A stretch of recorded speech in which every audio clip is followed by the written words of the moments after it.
You don't get a medal 20 years down the road because you worked 80 plus hours a week. You know who remembers that? Your kids. When you didn't spend time with them and you missed their baseball game, you missed their swimming lesson, you missed their play. Not the employees who aren't even going to show up at your funeral. All for what? To serve a few meals. So how many more days are you going to keep working, covering their shifts, making up for people who can't do their job properly, for people who are never even going to be at your funeral?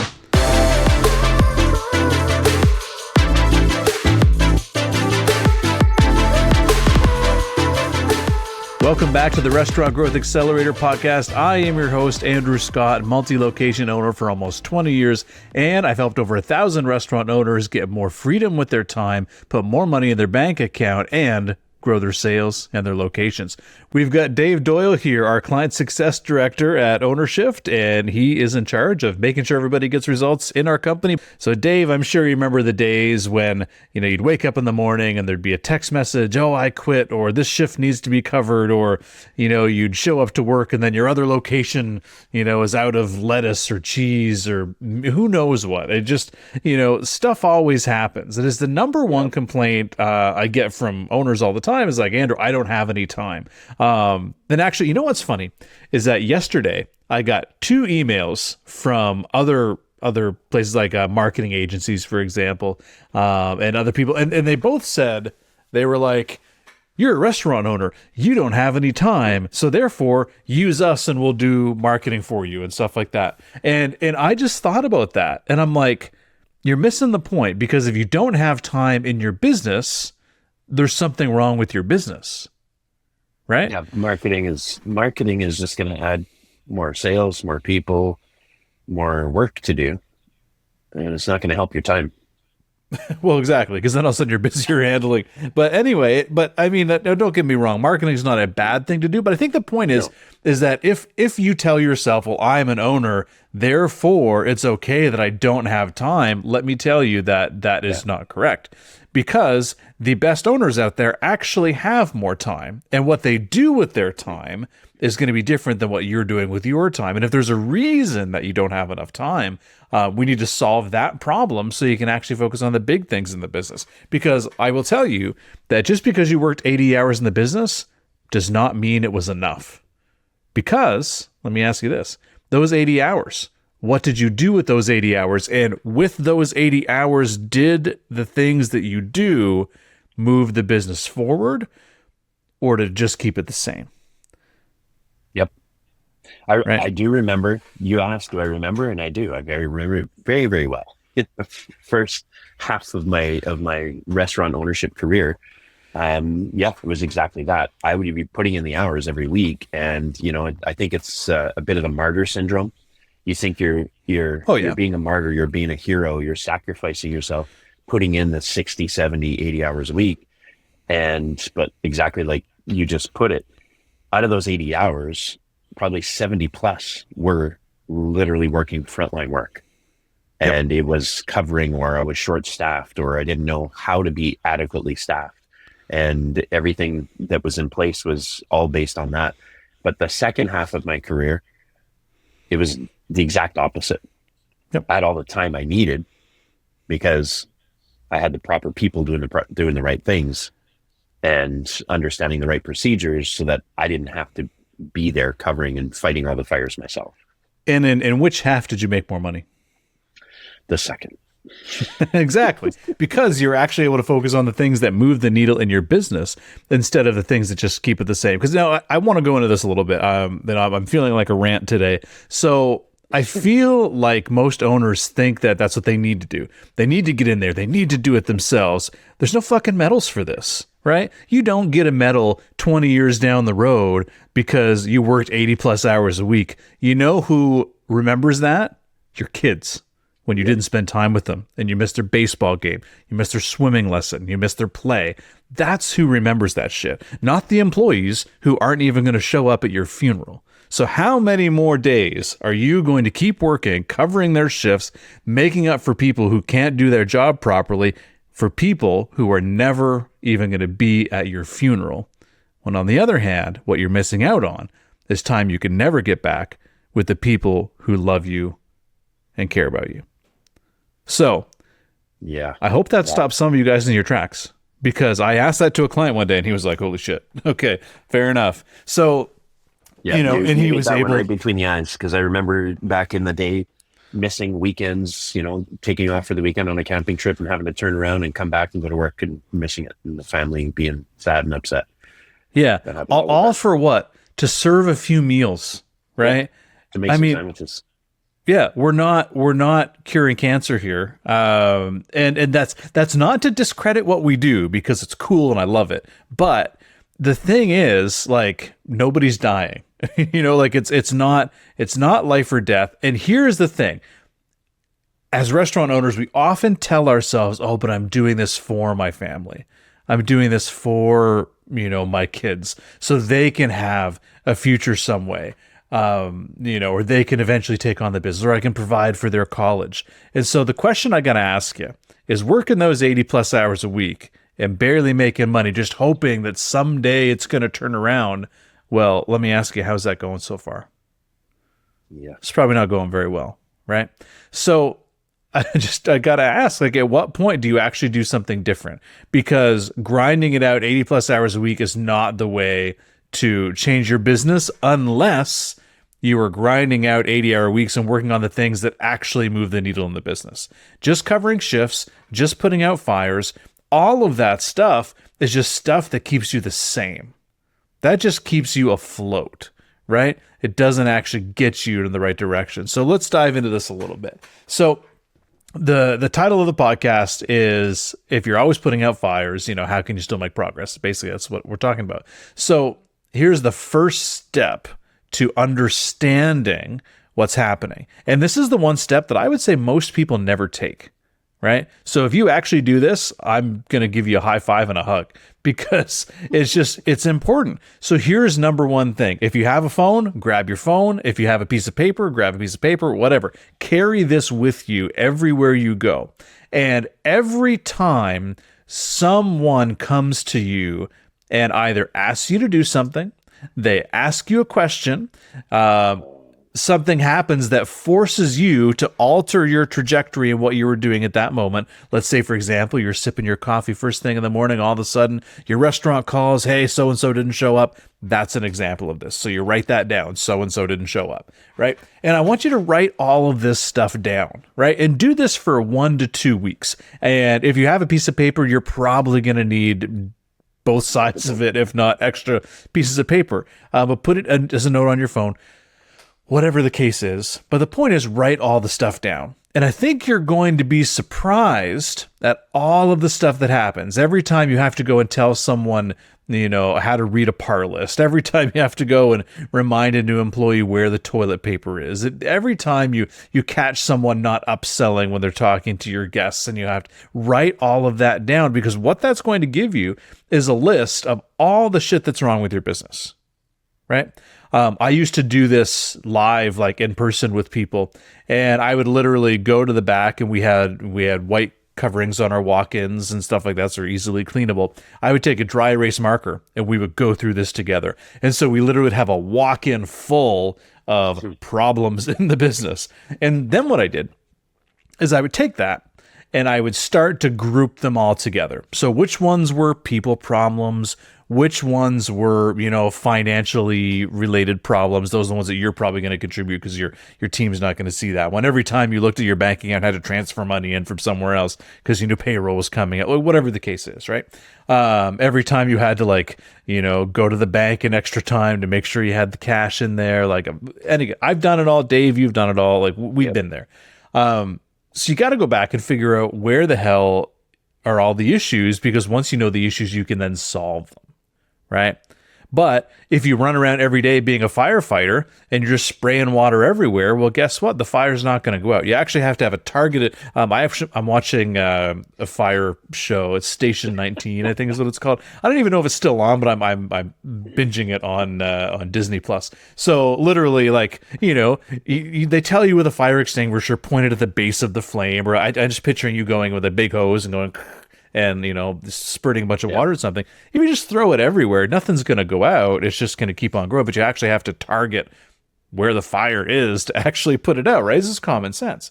But somehow most owners go through their day-to-day life with their number one phrase being like, I'll take care of it. I got it. Right? How many times did you say that?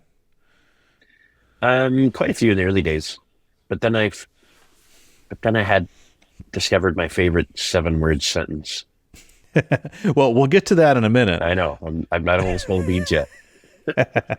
So, because the thing is, we always say, well, I'll get it, or I got it, or fine, I'll do it. And we always say it with a little bit of anger in our voice, you know, like, fine, like, I'll just do it, you know. But guess what? Then you do it. And what does that teach everybody else? That you're always going to be the hero. Yep. You're always going to be there to clean up the mess, and then it becomes enabling and expected and all of the good stuff. Yeah, exactly. So step one in this is to come up with a list of all the stuff that's going wrong. And what you're probably going to find is that there are going to be some core elements that will appear, right? Because if so-and-so's on time, so-and-so is not showing up, so-and-so, you know, calls out a lot or doesn't do work when they're there, and other people are mad at, you know, these employees or whatever, you're probably going to find that, hey, maybe we don't have the right people working in our business, right? That's probably going to be one that you'll find, right? So that's number one. And the question you have to ask is, okay, if these people are causing all these problems, why do they still work for me? Well, most owners I talk to, they say, well, Andrew, that's all there is. I can't hire any better. And so I say, is it that you can't hire any better, or that you just don't know how to hire better yet? And they're like, well, I guess I don't know how to hire better than what I'm doing. Okay, exactly. So that's a problem that we can solve, right? Yep. So most owners, when I talk to them, they tell me, well, Andrew, there's no other employees, or there's no way to make more money in my business. There's no way to raise my sales. There's no way to cut our costs, you know, from what it is right now.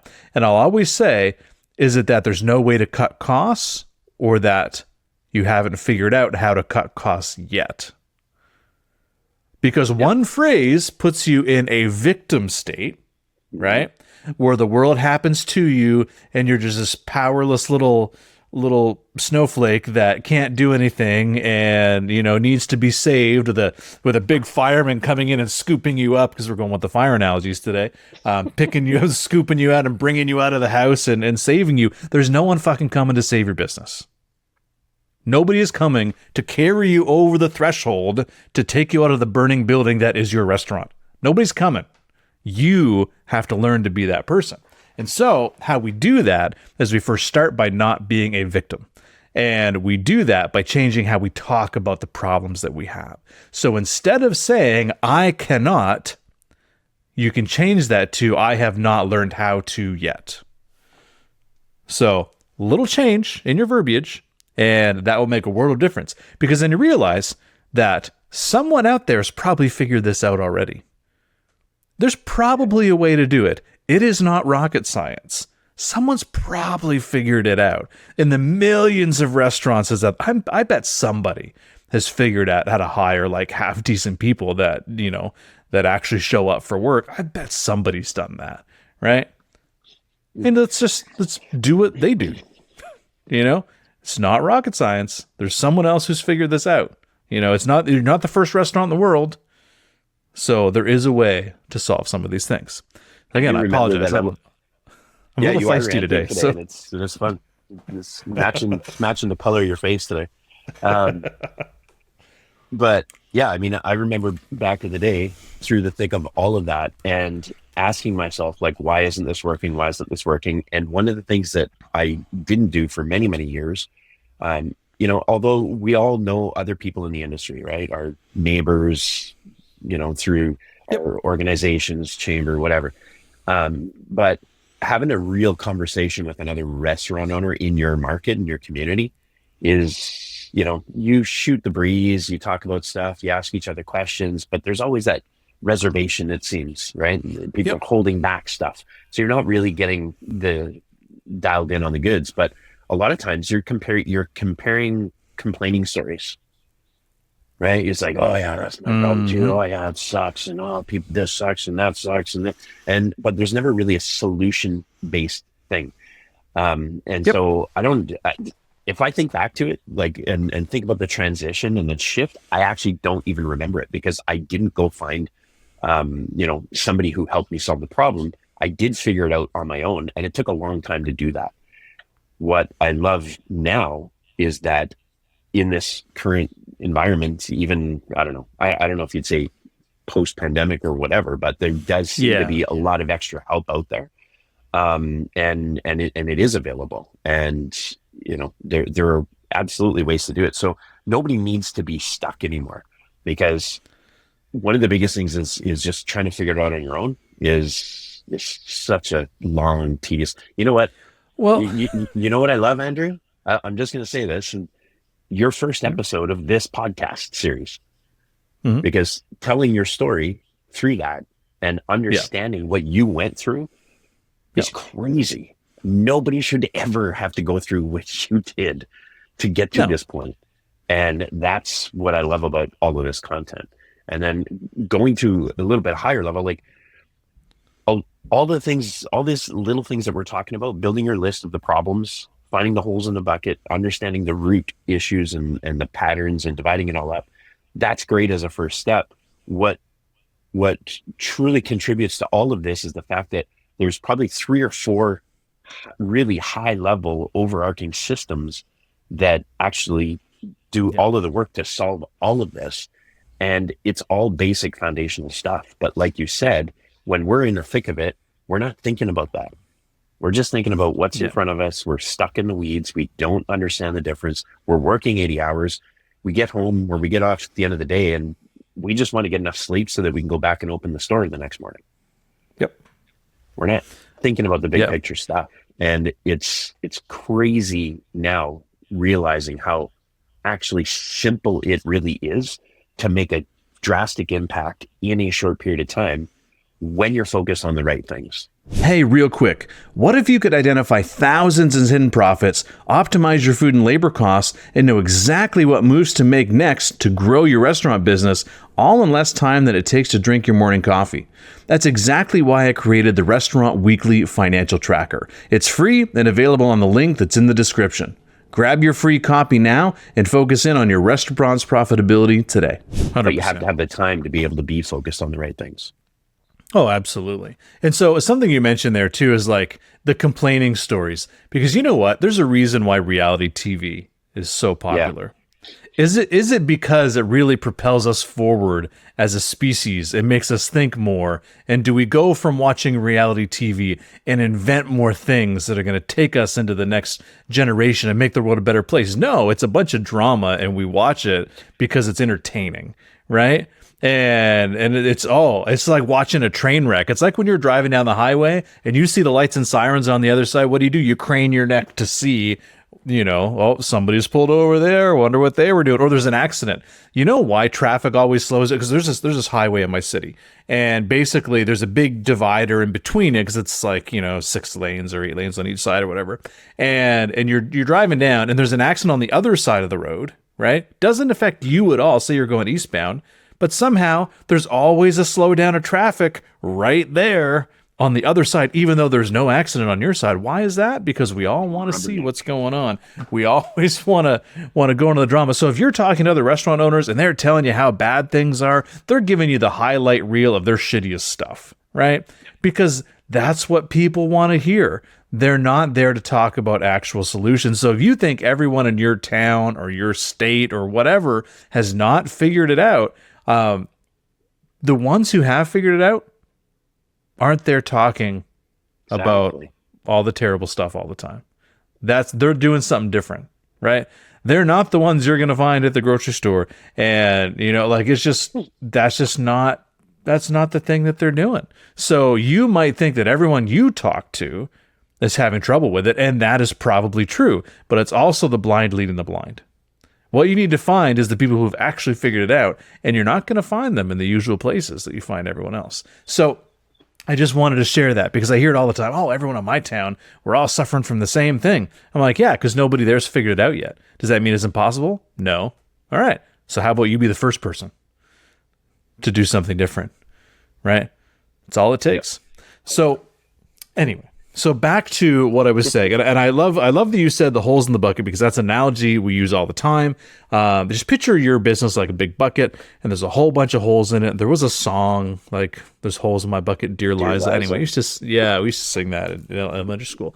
Anyway, there's a hole in your bucket, and that's all of the ways the money is just slipping through, right? And so it could be your costs are over. Boom, there you go. Someone's stealing from you. Boom, there's another hole in your bucket. Hey, your staff are turning over too fast, so you have to keep training them. Boom, there's another hole. And so what we have to do is we basically have to figure out, okay, what are all the holes in the bucket? Number 2, how do we fix it? And number 3, which one do we fix first? And the question we have to ask, and I'm sure I've repeated this in another episode, but the question we have to ask is which one of these, if we solve it, would make everything else easier? And that's taken from a book, and I can't remember what book it was, but it was a great book, so you should go read it. If I remember it, I'll put it out there. But it was honestly an excellent book. I think it was called The One Thing or something like that. It was a great book. Yeah, that is a great book. I thought you were maybe referring to Eat the Frog or something. No, but yeah, I'm not a fan of frogs. But nonetheless, and yes, I'm kidding, by the way. I know what you mean. But having said that, we need to start with our list of all the things that are going wrong. And then we need to dive into it and figure out, okay, what is the common element?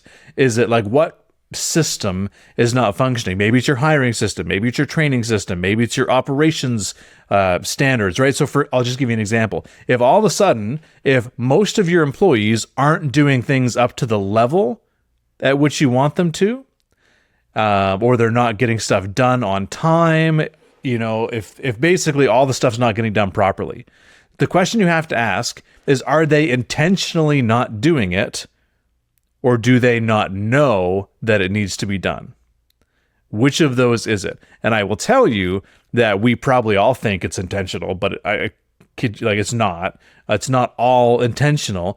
The one you can solve first is ensuring that everyone actually knows what to do, because that's an easier one to solve than firing everyone, I will tell you. Yeah. But even if you then bring in more people and they're brand new and you're starting them from scratch and then they still underperform, well, then you're going to know it was the other one, but that's just a lot more costly. So start with the place where maybe actually we should have some systems. So here's an example of one that we used.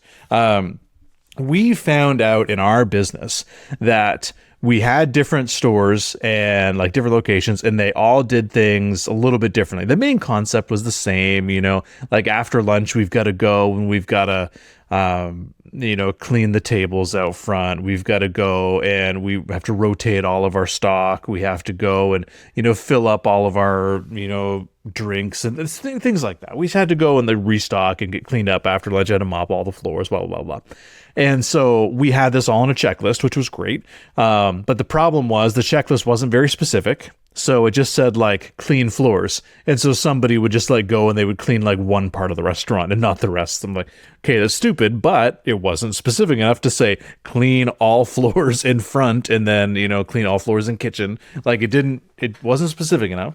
Or it would say like clean bathroom. Well, what does clean bathroom mean? Right? To me, it means you're cleaning the toilet, you're cleaning the area around it, you're taking out the garbage, you're cleaning the mirror, you're cleaning the sinks, you're sweeping and mopping inside, you're cleaning the handles and sanitizing those, like you're doing all that stuff. But to clean bathroom, to someone else, they could walk in and be like, oh, there's a little bit of, garbage on the floor. Okay, I picked it up. Okay, it's clean. Right? Two very different meanings to that. So which one of those should it be? And it's your job as a business owner to actually put that down and put that in writing, right? So here's the thing. We first did all of that and we made it really specific. We let them know all the stuff and it still didn't solve the problem because we missed a key component when we did it. And this is all about timelines. So I'm a big believer in timelines. So even though we had everything written out, literally, you need to do this, then this, and it was all in order, in the order that made sense, because we don't want a bunch of people just randomly doing different tasks at the wrong time, blah, blah, blah. We literally thought through it and did it. And then we still had issues with things not getting done because we didn't set deadlines to it. And so what I mean by that is we actually then went the next step in the business and we then went and said, okay, so we know we need to do prep, okay? What time period does it make sense for us to do that? And so we decided that, there was two 2-hour blocks that made the most sense for us to have everybody focusing on that. And then we knew that there were other times when we had dedicated to do our after lunch cleaning tasks. And then we had our pre-shift huddles that we had to do. We literally timed everything out the entire day. And we did this to find the most optimal time. And we found that when everyone did all of the tasks fully and they did them all on time, what actually happened is we had a business that ran very, very smoothly. The openers weren't mad at the closers for missing stuff the night before. The closers weren't mad because all of a sudden everything was messy when they walked in and you have to do an hour of cleanup before you can even start your dinner rush.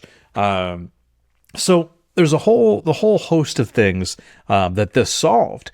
And then once we knew that worked and we had everything figured out, then there was only one thing left, was if someone didn't do it, right? So it's pretty easy to tell at that point. Well, and then if all of that is in place and we know it works and someone just doesn't do it, we then know it's a people problem, right? So this is my point. This is the level of thinking that we need to apply to our business. And I bet that you, as a business owner, probably know what to do at any given time. You're like, oh, we should do this at this time, and we should do this. And then, okay, now these things happen. So we got a catering order that came in last minute. Okay, here's how we're going to reprioritize this. You probably know all that in your head, but guess what? Nobody else does. So as soon as you leave, shit hits the fan, right? So you need to systemize that so everyone will actually know what should be done. And you've probably figured it out. You've been there, but nobody else does. You probably have, 5-10 years of experience doing this. They've got 5 days, maybe 5 months of experience or whatever the case is. Like, they're not going to be as experienced as you. And so they're not going to know that if we don't set the systems up in our business to do that, then we're setting them up for failure. And so when I talk about some of those things, if that's the issue you're having, that's one way to solve it. If all of a sudden you just don't have reliable people, well, then maybe you need to improve your hiring process, right? Go back and look, okay, because here's one of the things. So Dave, you've probably heard me say this before, is that I used to ask whenever someone left, like whenever we have a client that would come and say, oh, so-and-so quit, but I'm glad they're gone because they weren't a fit anyway. So my question after that was always, well, why'd you hire them then? Mm-hmm. And they were like, well, I didn't know that they weren't going to be the right hire. Okay. Well, why don't you show me your note form from your interview and we'll take a look to find out how you came to that conclusion and how we can prevent it for next time. Oh, I didn't take notes. Okay. Well, what questions did you ask? How long was your interview? Exactly. 6.5 minutes. So, but that's the point. And every time I say, hey, where's your note form? Nobody ever has a note form, right? Because they're not that specific when they're doing things. And so if you're not as specific about something as crucial as hiring, how are you going to have the right hires? You just expect them to drop out of the sky, just like that fireman that's supposed to come and save you? No, great employees aren't just going to drop out of the sky. There's not a cloning machine yet that can clone you, right? We need to actually learn how to hire people properly. It's a thing. You got to do it. You're a business owner. It's part of your job. So I think that there's a whole host of problems and they can boil down to a few systems. So those are two of them, right? Whether it comes to our operations, a training is another big one, hiring is another one. Then there's also the financial component, right? And there's a whole bunch of ways that like leads into the financial stuff, right? Because it could be, little inefficiencies with your people and stuff like that. But so Dave, let me ask you this question. So out of all the people that start working with us and they say, oh, Dave, I don't have any time. I have no time at all. I'm so busy working 80 plus hours in the business. How many of them are actually managing and tracking their food and labor cost and their sales every week, percentage-wise? Percentage-wise, like very, 1%, 2%, 3%. Exactly. Like so almost no one is the point. Yeah. And it's very, very clear and obvious. And part of it is just literally the overwhelm. They're literally working that 70, 80, 90 hours a week. Yep. And don't know where to begin because they don't have the time or space to even begin. Yep. 100%. Yeah. And let me ask you this, as a business owner, right? So for everybody listening, your job as a business is to what? It's to make profit, right? unless you're a charity, in which case, keep on doing what you're doing. But if your job is to make profit at the end of the month, how do you do that without knowing any of your numbers? Well, let me ask you this, Dave. Have you ever seen people do budgets for their personal finances? You've heard of this mythical concept, right? And so let me ask you this. Do the people who make and keep two budgets typically have more savings and investments than those who don't? Absolutely. Do people who weigh themselves on the scale every day typically weigh more or less than those who don't? Probably less. Yeah, they weigh less because they track it. So they're paying attention to it. So what we actually pay attention to tends to grow. And so it's like where attention goes, money flows, is the saying. So where you're putting your attention, if you're putting your attention on, covering shifts for other people, well, I mean, that's not really flowing a whole lot of money in a lot of places, right? Yeah, at the highest level, if you're focusing on the problems and not solutions, right? So you need to know what the problems are, but the focus needs to be on the solution and how to make it better. Exactly. Not talking to your neighbor and complaining about the problems and comparing problems. So like you said, what you focus on is going to expand. And if the focus is on the solution and learning and growing and getting it right, then that's what you're going to get. Yeah. So once you have your list, you know what some of the core problems are. Like, hey, people are doing all this crazy stuff. My operations aren't in line and I'm not managing my numbers, blah, blah, blah, blah, blah. So you get your list of stuff, right? And so then you decide, okay, which one of those is going to make things better? Well, if nobody's doing all the stuff they want, that's probably a good place to start, because once they do it better, you'll probably make more money, right? You'll save in labor costs and stuff like that. So that's part of a solution to solve the finances. But realistically, then your effort needs to be focused on solving them, which is what you just said, Dave. So think of it this way. So if you're going to work those 80-hour weeks, and do that, just working in the business anymore isn't going to cut it. If you're just going to fill a frontline shift, you should never be filling a frontline shift unless there's also a dual purpose to it. So let me go for it with this way.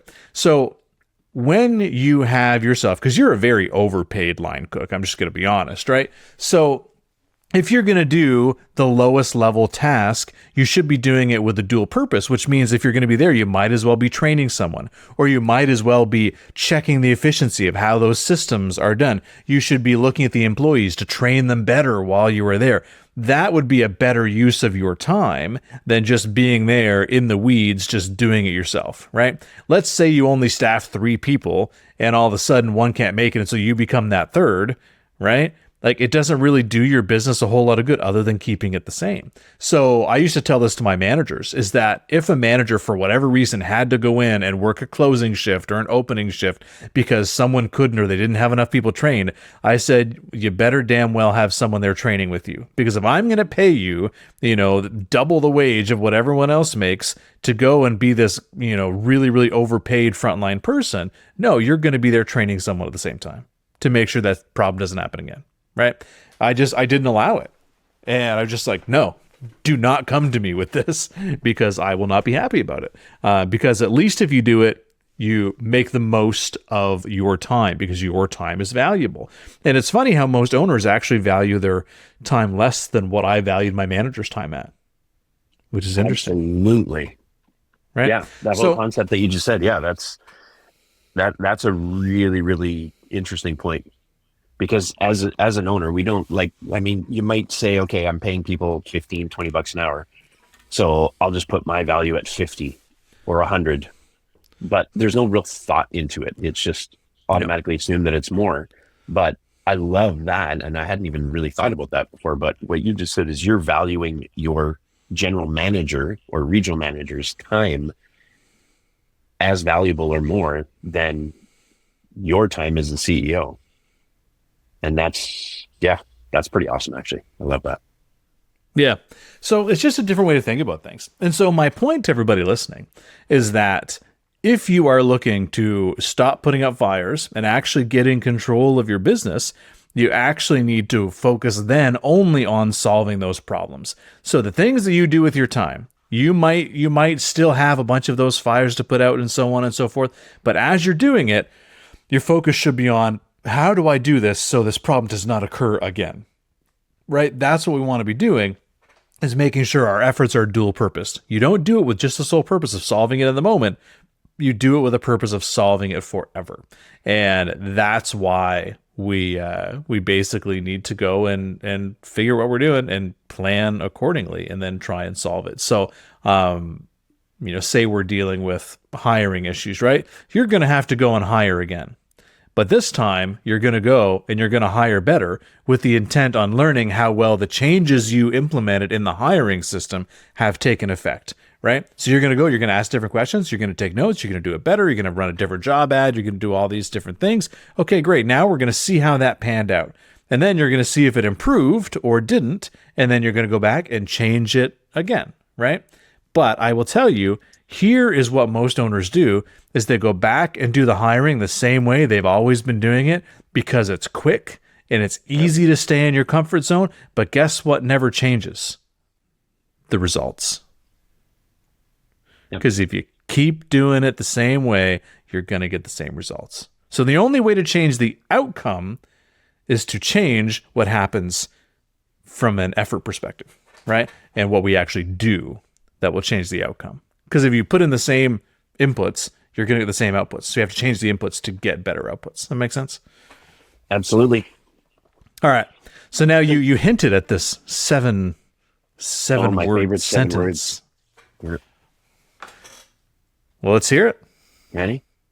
I'm ready. All right, let's just spill the 7 words. I don't know. What do you think?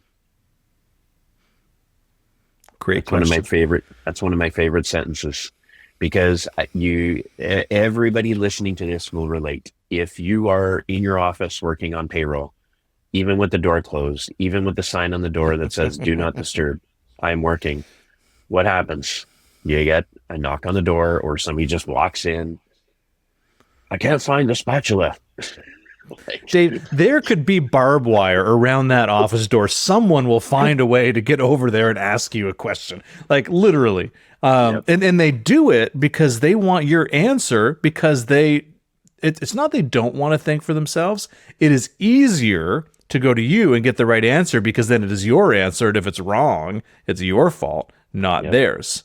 Right? So responsibility is on you and not them. But when you ask your question, I don't know, what do you think? Where do you think it would be? Where have you checked? Right? Then all of a sudden it's like, oh, well, I didn't check anywhere. Okay, well, go check some places and let me know how you find that. Like, let me know how it works out. So, but the thing is, when you start asking people that question, they're not going to like it at first, right? But they are then going to start trying to solve it before they come to you, right? Now, the rule that I also had here is, if someone asks me the same thing like 3 times, then I will give them the answer.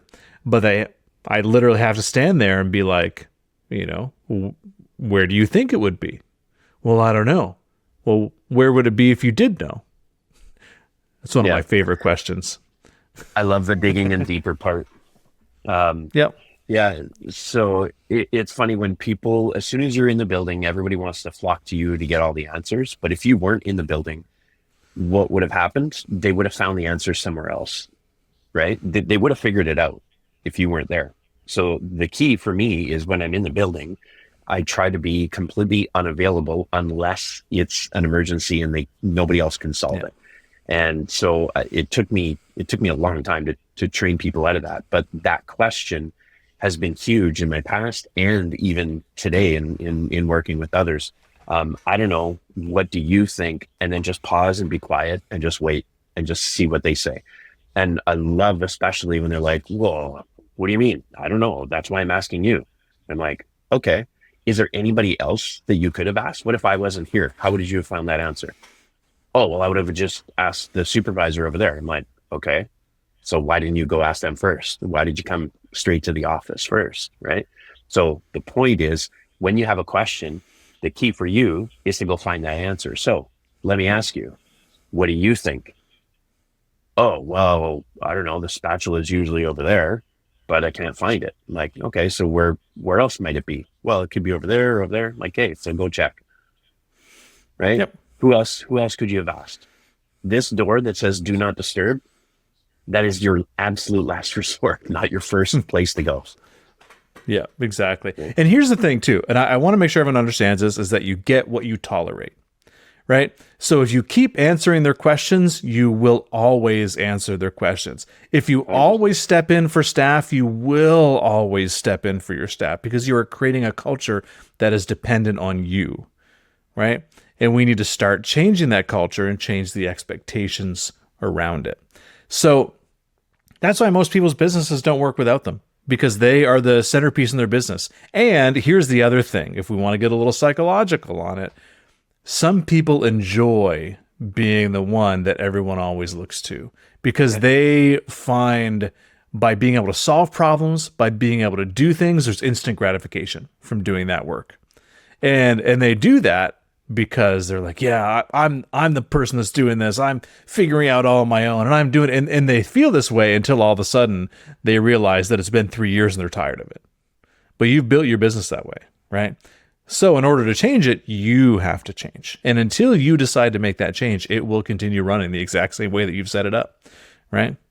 So it's got to be up to you to make that change, because you are in control of your business, and your business is a reflection of you in the way that you are running it. Right?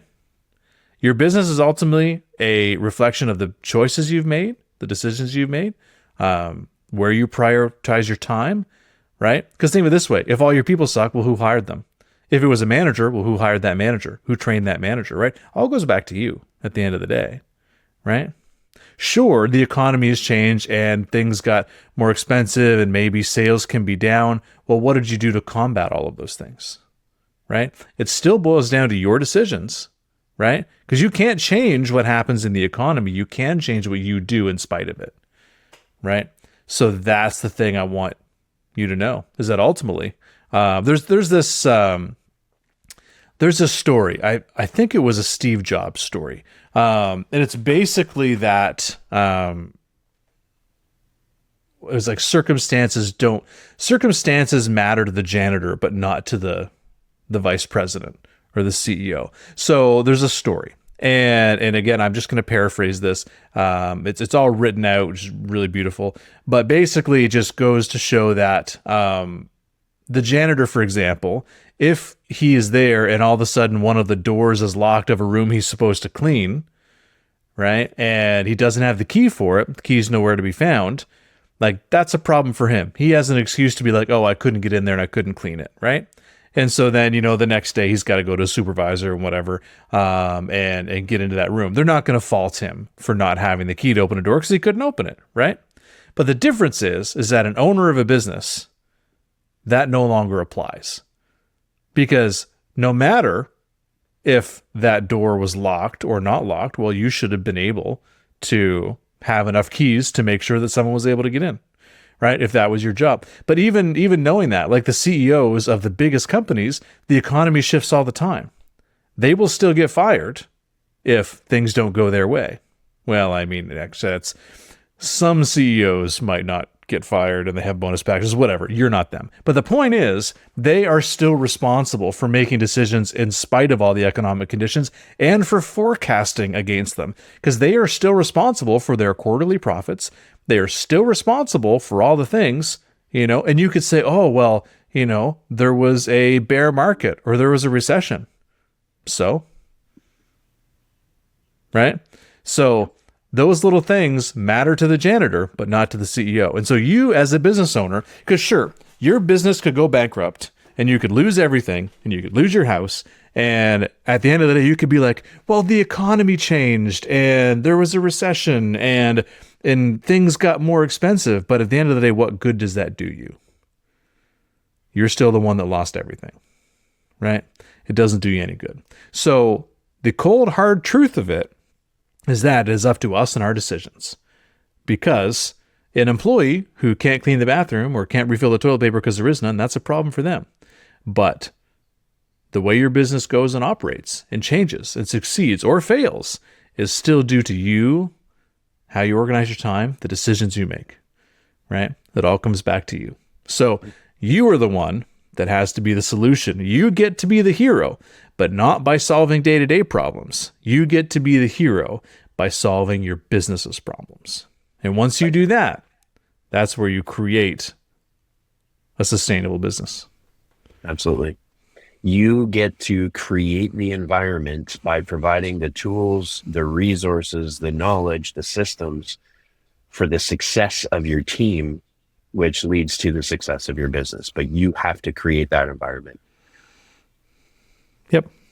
And if you don't, you're going to get the same old shit you've already been getting. So if you like it, go for it. Keep doing your thing. If not, it's time to change. So guys, this has been fun. I was feeling a little passionate today. So I know I liked it. So yeah, if you're looking for help with this stuff, we help restaurant owners solve all of these things all of the time, every single day. Feel free, book in a call. We'll chat about it. We'll at least give you a roadmap on exactly what to solve in your business and what your biggest bottleneck is. So we'll do a little diagnosis on your business. But if not, keep on listening, and we'll see you on the next episode.